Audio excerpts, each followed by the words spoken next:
Grow your practice, grow your wealth, grow your impact. Find out how to spend less time in the dental chair and more time on the things you love. Welcome back to the Dental Wealth Podcast. With me, as always, is the Mr. Wonderful Eric Morin. Glad to be here as always. Another great episode in store for everybody. Man, we had a great episode last week. That was one of my favorite episodes. Yeah, it was good because you've told me a little bit about Highbridge, but having him explain the whole process was very unique. And I was like, oh, okay. Now I know how to articulate that a little better in the marketplace. It's like you just call him like Mr. Super GP Creator. I mean, that guy's created more Super GPs than probably anyone in the marketplace. I mean, so. I love the fact that he was just like, all right, we're going to do full arch cases. And he's like, oh, I can build a business off of this. Oh, this is getting traction. Boom. It just happened like that. Yeah, he's built one hell of a unique process over there. And guys, if you haven't watched that episode, go back and watch it. I mean, Frank's someone I wanted on the podcast for a long time. I got to know Frank because of the work he's done for some of our clients. I just watched their production go through the roof and I was like, what is happening over there? Man, and he's in New York, and I think it's funny because a lot of times we've talked often on the podcast about kind of people putting themselves in their own mental bubble, I would say, in their own silos. And a lot of times when people from New York call in, they're like, do you work with people in New York? Do you have clients that are in New York? It's different here. It's different here. And we're like, well, I promise you, we're going to teach you the same business concepts as New York, as Idaho, as Southern New Hampshire, like all of those regions, we're going to teach you the same business. And Frank gets it. He's like, yeah, I'm in New York and I kill it. You just segued into the topic for today. You just didn't know. By the way, before we started this podcast, I told Matthew, I said, don't worry, I'm going to talk through a concept today. Just roll with it. We'll be all right.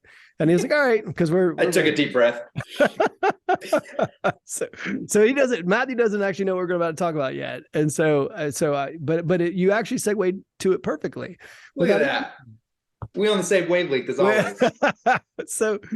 So we're talking about what I want to talk about for a moment is really, and this is a deep concept. So you're going to have to put on your thinking hats a little bit and go down a little bit of a journey with me because it's where people make the biggest mistakes. And the topic I want to talk about is really some of the blind spots that happen to people and what those blind spots limit people from their true potential. And I'm going to give you some examples over this podcast of recent examples and how we let that go, because it's the limiting factor. And you just nailed it, right? Which is, I'm from New York. It's different from New York. So with that information that's inside someone's head, right? They've created kind of a filled a void with information that doesn't serve them, but that holds them back from ultimately the potential of their practice. So you segued right into it.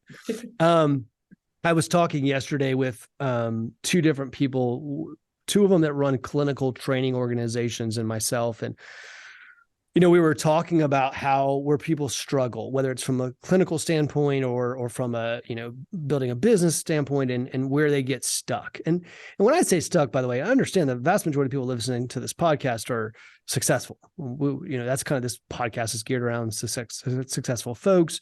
Most people that start working with Tower Leadership that came in from the podcast, heard a podcast and started to get in touch with us. Most of them are 3-4 locations. They're, highly successful. And so that's kind of the ilk of who we work with at Tower Leadership, is more of a sophisticated doctor. Yeah. And yet, interestingly enough, so then you might say, well, those people then don't have as big blind spots because they were able to get over some of that initial hump. But they have blind spots too. And in fact, we all have blind spots. That's why they call blind spots. If we knew what our blind spots were, we would just fix them. Well, maybe we would fix them. Yeah. And there was a conversation yesterday, and I really want you to hear me on this podcast, because I want you to listen to this podcast in its entirety, because I'm going to kind of talk through some concepts. And you've heard the term blind spots. None of you have, anyone who's done some self-development has heard the term blind spots, but I want you to hear the full conversation, because I'm going to kind of talk about how we get away from that, because it's the greatest limiting factor from somebody really truly having exponential growth. And we've had some stories at Tower Leadership where we've taken doctors and done numbers that I'm not even going to talk about on the podcast because you don't believe me anyhow. And they're just crazy movements in 12 months. And people just mentally just go, well, that's just not possible. And, you know, and so I don't even want to use the numbers because, like I said, you won't believe me anyhow. It's just because you have your own blind spot and your own limiting factors that you've already created in your mind of what is truly possible. But it's also things like leadership too. You and I were dealing with a conversation recently where we had a gentleman that literally in 3 organizations had the exact same problem pop up for him. And I had a conversation with him and I explained to him, hey, listen, this is your limiting thing. And it was from a leadership perspective and an EQ perspective, but it was like, hey, this is a limiting thing that's holding you back from your career. And you can make a lot more money if you just fix this one thing. And interesting, at the end of that call, this person, I found out afterwards, it was like, they didn't hear a word I said. Like they were so stuck in their own belief and grounded in, I am right, I am correct, everyone else is wrong. And they were so affirmed to that belief that they never heard a word I said. Yeah. And what happens is that we mentally, all of us listening to this, have created blind spots in our lives. We've created self-limiting beliefs. Maybe it came from our childhood. Maybe it came from our dental friends. Maybe it came from the marketplace. Maybe it came from DSOs, bought out your best friend's practice and you've created a story and whatever it ends up being. There's all these blind spots. And, you know, I was sitting down this morning, you know, I journal every morning. This is my kind of common thing. Matthew's smiling right now. That makes fun. We had a leadership academy and he was talking about big group with a lot of people that come in to just do leadership. And we had a gentleman in there that's part of a large oral surgery management company. And I saw the LinkedIn message where it was Marcus. And he's sending that thing, he's like, just bought my journal. And I knew you were the happiest person in the world. I should get a little benefit off of this. I'm going to message that company, tell them to let me know. But yes, keep going. I just wanted to throw that in there and shout out Marcus. He knows who he is. Well, I'm sharing my morning journal because I, thought about this podcast today and what I wanted to talk about. And I was thinking about this. It was deep in my, by the way, I was deep in my mode, by the way. I'd already come back from the gym, had my coffee. Like I was in the A game mentality. And I was thinking, and a question popped up for me, which is ultimately speaking, is to get to the next level. And I would write this down if you're not driving. What would I need to let go of? So ultimately, to get to the next level in my life, I have to let go of something. Matthew has to let go of something. You have to let go of something. We all have to let go of something, whether it's a belief, whether it's a relationship. There are things we hold on to that limit us. And we stay there because we're comfortable, right? We stay there because there's a comfortability. I call these upper limit problems, that we have these upper limits that hold us back. But some people become so grounded in their truth, let's call it the truth, that they're unwilling to really look at possibilities. And let me give you a very simple example, okay? And this is just just to show you what I mean. So years ago, I was talking to a doctor and he got kind of argumentative with me. I think this was like 2015. So this is a day or two ago. But I remember this conversation I always have for the rest of my, forever since then. And the guy says to me, I said, you can go from $1 million to $10 million in 12 months if you want to. And the guy says to me, he says, well, that's just BS. Like, you can't do that. I said, well, of course you can. And he was like, well, that's just physically impossible. And he starts actually berating me and telling me like that I'm selling a false dream and that, and I remember this conversation. And then I said to him, I said, well, what if we just bought 3 more $3 million practices in the next 12 months? And he thought about that and he goes, I'd have a $10 million practice in 12 months. I said, so it's possible for you to have a $10 million practice in the next 12 months, right? And he was like, now today, we actually don't even think that's a big deal, do we? Because interestingly enough, the market has changed so much since 2015, 2023, that buying 3 practices doesn't even seem like a big deal anymore. But I will promise you, in 2015, that's how much this marketplace has changed. People thought that was a big deal. And they were like, you can't do that. My whole point was he was holding on to a belief so grounded in reality, as he would call it, that he didn't believe that he could grow to the limits that he thought he could grow. And he was so affirmed in that he would argue and call someone names that he had just met, by the way, that because he had believed that. And the question is, we could sit on the podcast and we can berate this guy and be like, yeah, what a dumbass, or whatever. We can call him names. Maybe I shouldn't use that language, but dummy or whatever we want to call him. We can call it now. But isn't that true that we all do the same thing? Yeah. I mean, we can look at somebody else, and it's always easier to look at someone else's problems and go, yeah, that guy was a fool. That guy didn't see what could happen. But isn't it true that we all do that? That we all, I think one of the biggest, I mean, this is a perfect concept for a lot. I think, because I work heavily with the advisory team, is one of the biggest things that I see hold back a practice that's doing, say, 1.2 or even 900, trying to get to maybe their second location and push up the organization, is their limiting beliefs and their blind spots around, okay, I got to switch from being a dentist to a business owner. And sometimes it's like pulling teeth to tell someone, like, you need to stop focusing so much on the clinician side. Let's get some other partner associates in place, and you need to focus in on growing the business. And they're so set in their ways that I'm a clinician. This business will crumble if I'm not just being a clinician, that it holds them back from giving things away in the practice. And some practices, you'll have the main doctor that does everything. I can't tell you how many phone calls I get where people are like, I'm doing everything in the practice. Like, I'm doing X, Y, Z. It's hard for me to even come to a one-on-one session or come to one of your foundation workshops because I have so much going on. Well, we need to start. Well, that's because you are the one that won't release that stuff. 9 times out of 10, you're the reason, because you're self-limiting yourself to be the only person that can handle that and can't do it. It happens to me. It happens to you. Like, when we grow this organization, we have to start letting things go. And it's hard for you and I and even Rachel to let things go and let other people take that off our plate and shine, because we're so set in that we're comfortable with it. We know the process. It's time to let kind of other people spread their wings and be successful. So, that's one of the points that I wanted to make on that one, because we see it all the time in businesses, just from that aspect. It can be both personal and it can be directly related to in the business and how you operate. That going back down to identity for a minute, if we go into identity, well, somebody identifies, and I love that you brought up that example, because there's so many people, so many doctors that won't let go of the identity of being a doctor because that's how they've gotten pride, and that's what they've gotten self-worth. And it's really, the truth is, that's how, when they walk into a room, someone says, well, you're a doctor, and there's pride around that, and there's, self-worth and all these things that we believe. And so when we let that go, when we become a business person versus a clinician, we actually have to move a mindset to letting go of an identity that is literally the foundation of who we believe we are, which means, and that's why I said this is deep. You have to really hear me on this.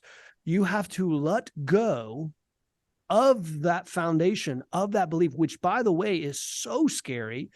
You have to let go of the foundation and the belief that you're the only one who can do it. You have to let go of the foundation and belief that you're the doctor. You have to let go of all these titles and all these other things, and you'd have to let go of those things. So what are the things you have to let go of? And that's my point. Like, what would you have to let go of to truly move yourself? It might be your business relationship. It might be your marriage. It might be something else. And I'm just focusing on the business right now, but to say, or self-development, maybe is better than say the business, is that we have these blind spots, and the blind spots are created by ultimately the foundation that we've created around ourselves that gives us reality. So we'll use the word reality, and then this is the reality we believe. And this is, for some of you, this is a little too deep for you. And you might say, that's just too deep. I don't get what he's talking about. But understand that we've all created this reality. Eventually this guy came along, this guy was super ambitious. And he says, I'm going to create $1 billion dental practice. And nobody believed him until he did. and it was called Heartland Dental. And I was like, oh, you know, it was like it was like nobody thought that you could break the 5-minute mile, right? Forever. And then all of a sudden, as soon as the 5-minute mile is broken, then all of a sudden it's broken the next week and the next week. And there's this, it's what belief, but people were holding on to the belief human racers believed so much so that you could not break the 5-minute mile, that nobody could break the 5-minute mile until it was broken. And then quickly after, people started breaking the 5-minute mile. The only way to have broken the 5-minute mile, there was only one way, and that is to let go of the belief that you can't beat the 5-minute mile. And that's deep in concept, but understand that that happens in your life and business and wealth every single day. There is a belief that you have about what you can accomplish, right? The great Dan Sullivan says, you know, it's who, not how, right? Who, if you brought into your sphere of influence, would help you get to that next level. And which I, you know, it goes back down to even like a consulting company like Towers, like, do they want to charge me like $3 or $4 a month? I mean, you know, really, is that, it's peanuts. I mean, you know, and so you're getting a business advisor. If you brought that person in, I'm sure they would cost a lot more than that. So, you know, what are the people you would have to invest in, put around you? You know, one of the greatest things, I said this yesterday. I said, there is a direct correlation between people who ask questions and net worth. There's the people that speak the most oftentimes are the ones that have the lowest net worth. The people who ask the most questions are the ones who have the highest net worth. And I'm going to tell you right now, this isn't my belief. I'm going to tell you, of all the clients I've worked with over the decades, the people who ask the most questions, the people who are humbled, the people who are willing to let go of their firm belief of what they know and move on to the next level are the people that transcend their current position to the next level of wealth. And that's deep. I mean, that's some deep stuff. This is journaling stuff, by the way, Matthew. I mean, you know, I'm journaling this one. I'm like in my zone, right? Okay. So I'm sharing what goes on in my head. I like it. Get your journals out, everybody. Unless you're driving, right? But by the way, this is the stuff that goes at 5:30 in the morning in my head. But then people go like, well, how do you get ahead, Eric? How do you become successful? Wake up at 5:30 morning and write down deep thoughts about what you have to before everybody else. That's right. While everybody else is sleeping, you know, trying to sleep off their bourbon from the night before. I'm deep in my thoughts, you know, creating. But no, I think it's great. I mean, people need to stop saying no and start asking how. I think, you know, when you take that mindset in place, you're going to be more successful. I mean, I think early on, you know, and you can probably attest to this, you know, the first couple of years I was at Tower, I was nervous, and I was a lot of times saying more no's than yeses with a lot of the different marketing strategies and things like that. And then it became a switch to me. And I don't know if it was at a workshop that you were talking about content, or I had read this in a book, but I just started saying, okay, how would we be able to do this? So I look at those situations and say, all right, realistically, how would we get this done? What resources are we going to need? What capital are we going to need to do this? And what team are we going to need to be able to accomplish this goal without killing ourselves in the process? And then that helps me kind of determine, all right, is this, you know, from a ratio 50% chance, 75, this is a high 90% chance that we're going to be able to get this done. So just by thinking in that mindset, even on the personal side, not even the business side, stop saying no and start asking how. Like, that's changed the way I operate, the way I look at things. And you can call me an optimist, but that's how I look at it. I think, you know, if you start developing that philosophy in your life and your business, you're going to start asking how, and you're going to end up creating a great organization. You're going to end up impacting a bunch of people. And that's the key. And I think, you know, a lot of times I tell people when they call into Tower Leadership, one of my finishing statements is always, listen, if we're not the right fit for you and you're not the right fit for us, I would encourage you, no matter what, always find someone that's going to help you in this journey, because you're not going to be able to do it by yourself. You need to have someone looking at the blind spots, because there's always stuff that comes up. Our best clients are the ones that are like, I know Tower Leadership is, if I have a question about this, I might not talk to them for a week, a month, but I know when I have that issue, I have someone that I can call and they're going to give me the correct information to go do. So I got to tell you a story. So it goes back to what you were just saying. Because by the way, I love it. I had a doctor going back to asking questions. I'm at this, it's kind of this doctor networking event, and I had been invited to and go skiing and stuff. And so I'm sitting there having this conversation with this doctor. It's very interesting. And he starts getting really deep with me. And cause I know this guy's really into like philosophical growth and all this type of stuff. And so I'm always intrigued by people who invest in themselves. And so we started this conversation. He starts telling me, so he says, I used to struggle with going in and seeing new patients because I'm not naturally a person who's outgoing, and that's just not my natural way to being.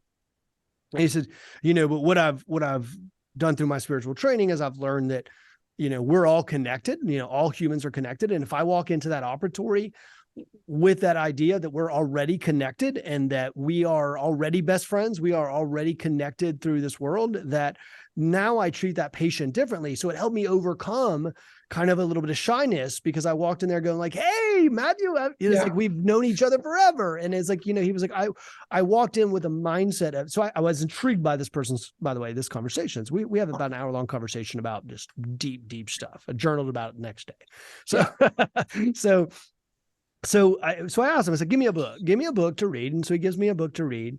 And so I started reading the book, and the first chapter talks about what you just talked about. It's really deep book. But what it talked about is the first thing you have to do is to agree to say yes.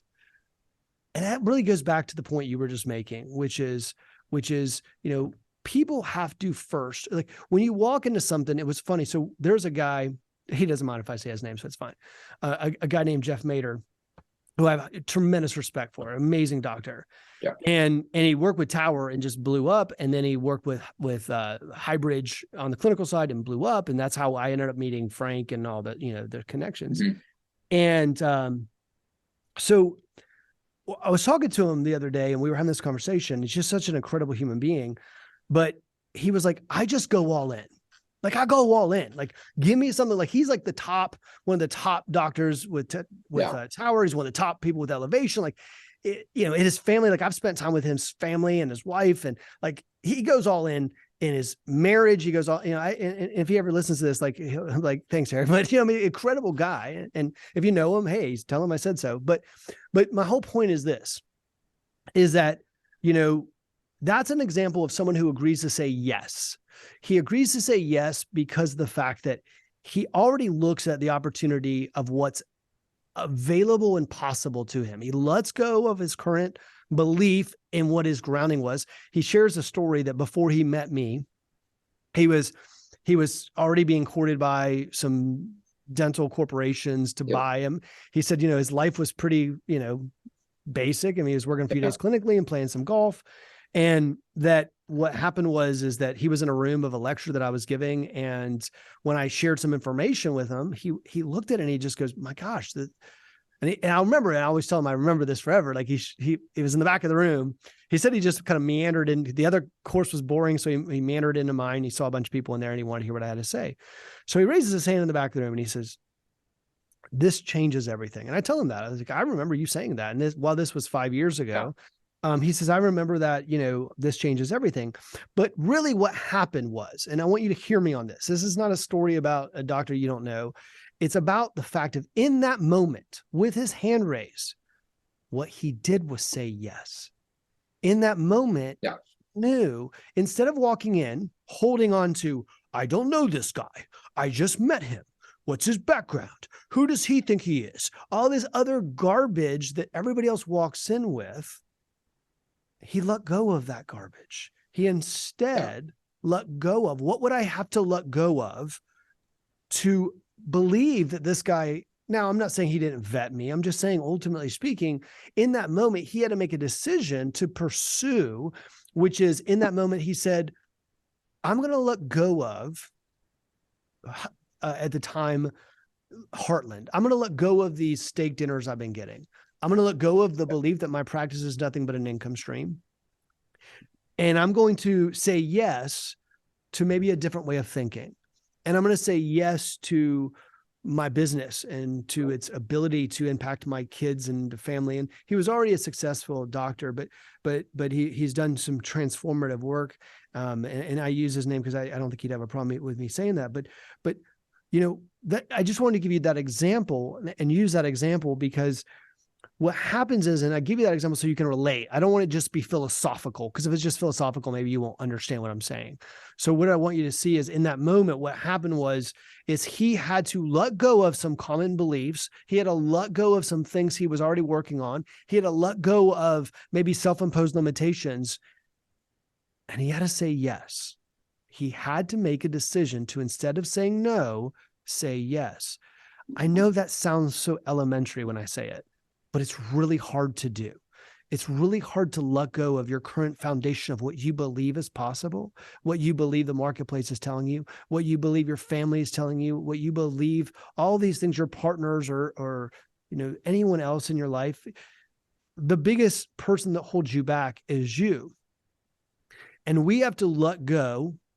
We have to have someone, by the way, who can look at our blind spots. It's really hard to find your own blind spots. Like I was trying to share this person what their blind spots were. I don't think they heard me, but ultimately speaking, I have my blind spots, because by the way, we know people's blind spots too. As soon as they walk out of the room, we go, does he really know what he just said? Like, does he get it? Yeah. So we all have these blind spots, but we have people identify them. We have to then also identify them ourselves, but we have to have an unlimited future. And by the way, I have to tell you something. I love this podcast, by the way. This is fun.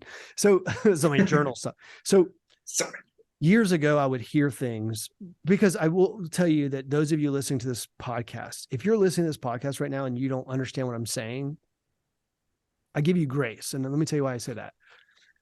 You have to be in a place to hear this message. Like there's going to be people that listen to this and they go, man, that is lightning in a bottle. I needed to hear that today. And by the way, on this podcast, I've had people text me right after this podcast. I've had people reach out and say, gosh, that's what I needed to hear today, right? I needed to hear that message. So this is for so many people who needed this message. And if you're not totally getting what I'm saying, don't feel lost. Maybe you need to come back to this podcast, down the road. Maybe it's just not a place to hear it. But I tell you that to say that years ago, I would hear a message like that. Like you need to let go of your current, beliefs and to have a unlimited potential future and stuff like that. And I probably was like, huh? Yeah. And now, you have to be in a place to hear it. And there's times where I heard messages like that. I just wasn't in a place to hear it, nor that I understand what they were talking about. But I get it. And I've been coaching it for a long time, and I get it, which is, we see this when people are coming to Tower. We see it when people are doing so many things. It's you have to agree to first say yes, to let go of the relationships that have held you back. By the way, you all have relationships that are holding you back right now. I don't care what you tell me. I don't care if those people are successful. You have relationships that are holding you back. Just identify them. You can identify them. You have beliefs that are holding you back, right? You have those beliefs, those people, those relationships, that self-doubt, the self-talk. And like I said, I'm talking to successful people here. I mean, you are all successful listening to this podcast, or you want to be listening to begin with. But even then, you'll have to admit you've got some self-doubt and you've got some self-talk that you have internally, and you have some relationships and some things that hold you back.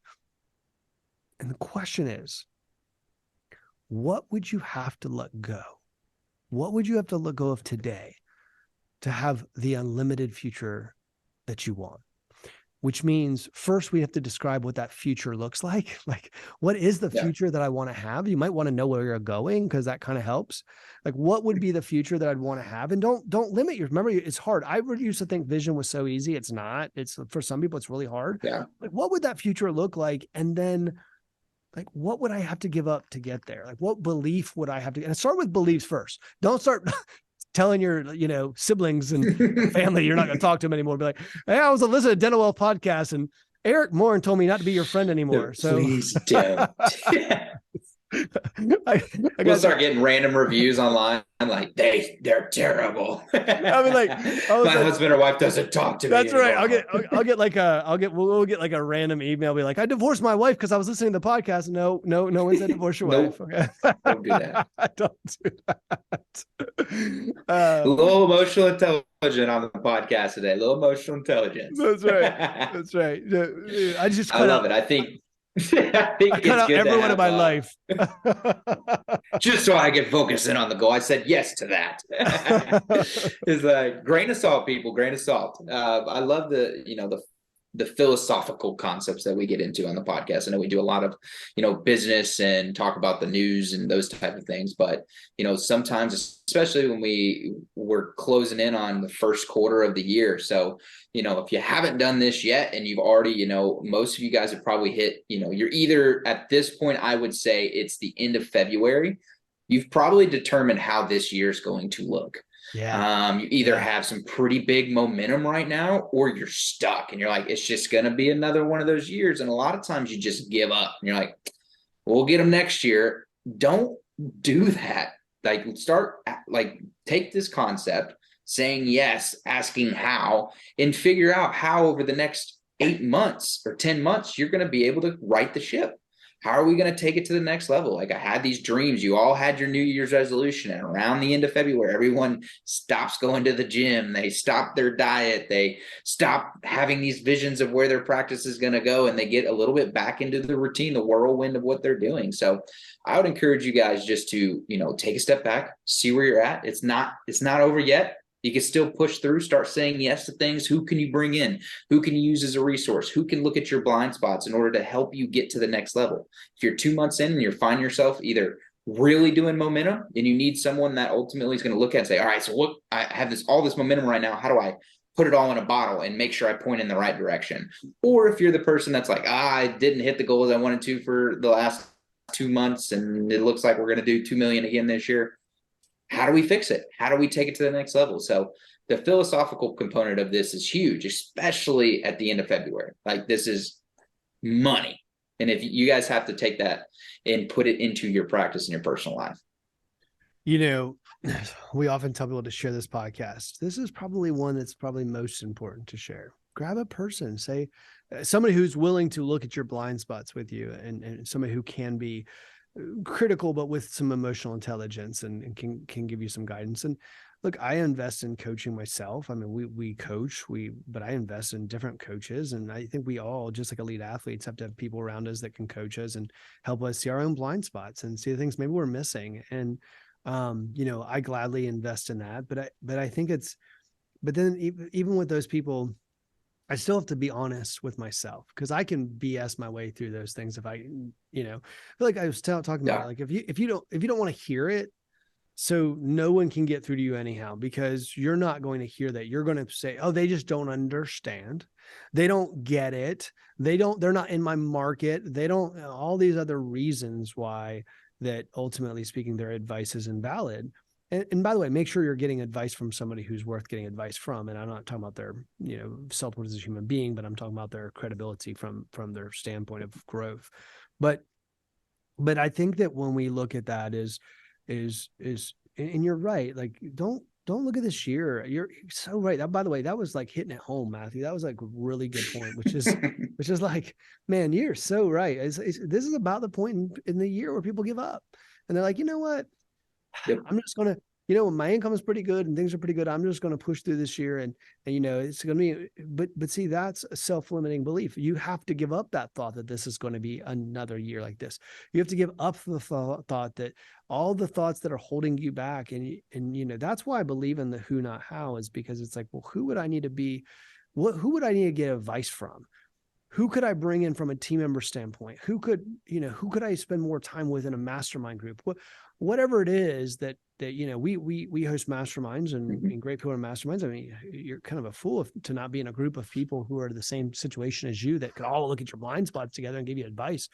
I remember years ago, we had a guy. I do a very high-end mastermind group with a very select few doctors, and it's getting bigger, but I siphon people out of it because I want it to stay small. Yeah. And I remember one of the advisors said, hey, because I don't let people pay to be in you can't, there's a cost to be in the group, but I don't let people just pay into it. I self-select people. So I select them and I say, hey, look, I think you'd be a great fit for this mastermind. Well, this one of our advisors had said, I really think this doctor's ready. And he didn't know, by the way, it's not the advisor's fault, but he said, hey, look, I think this guy might be ready for your mastermind. I'd really like to have him come to your mastermind, at least come to a session. Yeah. And he kind of came to the session and Now, interesting. I'm not a clinician, right? I'm a business person. And so he starts making these clinical statements that were, in a sense, self-limiting. And the other doctors kind of beat him up. And not in a disrespectful way, but they kind of pushed back because he was making some statements clinically that, by the way, a room full of doctors didn't agree with. And so they were like, and so at the end of this, he kind of, he pouts and he sends an email that, he's so frustrated and these types of things. And it's like, he couldn't take that feedback. He couldn't take the feedback of peers. And by the way, I shouldn't beat up on him. We as human beings sometimes have a hard time hearing where we struggle, where our own deficiencies are. It's better sometimes to live in this bubble of I'm so great. Now, how do you have stopped for a minute? Remember I said the people of higher net worth ask questions. How do you have stopped for a minute? And instead of defending his position, he could have just asked them, why do you feel that way? What is it about my approach that you feel would be better served if I did it a different way? He probably could have learned a lot from the group, but instead he was so rooted in being right because he was a doctor and everyone's always told him he's right and his team tells him he's right and everyone around him enforces that he's right. And he is so stuck in this belief that he is right. He's already said no before he walked in the door. That means that ultimately speaking, he said no instead of saying yes. Instead of coming to the group with the right intentions, this is why I had not already selected this person. Instead of coming to the group with the right intentions, which is I want to learn and grow from really talented people and learn from what he, in a sense, wanted to come to the group to tell other people what he knew. And so if your intention is to go to the group just to tell everybody else what you know, well, be advised, we put really smart people in groups. And so not going to work out. So you might want to listen and ask questions versus telling everybody what you know. Now, as I said, once again, it's easy for all of us to criticize somebody else and say, yeah, what a fool. Well, I mean, we've all been in that situation. I've been in this situation. I've definitely been the person in the room who talked more than I listened. I think we all have at some point, I would assume. Unless you're just perfect and maybe you are, but I doubt it. So that might be your blind spot. Have somebody look at that. So, I wrote down this morning, kind of as we conclude this podcast, I wrote down this morning, even with my own, I'm constantly in this personal growth journey of my own. I hope you are too. And I hope you'll join me in your own self-development and growth. And I wrote down this morning, what do I have to give up? Now, I've already given up so many beliefs of, in the past. I came from a blue collar family. Dad was a mechanic, a mom was a nurse. We didn't have much growing up. And I've turned from that to a very successful, career. And so I had to let go of those blue collar beliefs, though. I had to let go of what I was told was possible by my parents and by those around me and by my setting and by my environment and all those other things. I had to let go of those and I had to agree to say yes. And so that's happened over and over in my life. And it still continues to this day. That's why I sat down this morning and wrote, hey, what do I need to give up? Because my journey is not over. My journey is continuing, and so is yours. And so as you're looking at your own journey and saying, how do I continue to grow? I would journal the same thing. It's a great mode to, time for you to take. If you're not willing to take 10 minutes, you're willing to listen to this podcast for, it looks like 36 minutes at this point or something like that, but you're not willing to take 5 of that to reflect or 10 minutes to reflect. Then you're missing the point of the podcast. The point of the podcast isn't to preach to you. The point of the podcast is to give you content that you can go back and because if you could take this information and go back and literally transform, like you can take this podcast and do so much. This is called the Dental Wealth Podcast. Wealth means so many things to different people, by the way. It doesn't just mean money. It could be more time. It could be more better relationships. It could be a lot of things. But understand that economically speaking, and money is how we count how we're doing typically, is that you can take this information and transform your personal financial wealth as well as your relationships and everything else. But you'd have to let go of your blind spots. You'd have to let people look at them with you. And you'd have to agree to let go of some things and say yes to a different future. That's a perfect segue, because this podcast, just this one concept, can change your business. And next week we have a doctor that's coming on that is out of South Carolina, and he is an implementer, amazing leader. He has he's probably one of the fastest growing dental practices in all of South Carolina, I'd argue. He's coming on, and he listened to the podcast. That was how he heard about Tower Leadership, was ultimately listening to the podcast, and it transformed his business, the way he was thinking about it during COVID. So for those of you that, know someone that needs to start saying yes, share the podcast, like, subscribe, get it in other people's hands. I think at the end of the day, you want other people to have that same belief. We've all been around the people that are always saying, no, we can't do that. I don't know if I can do this.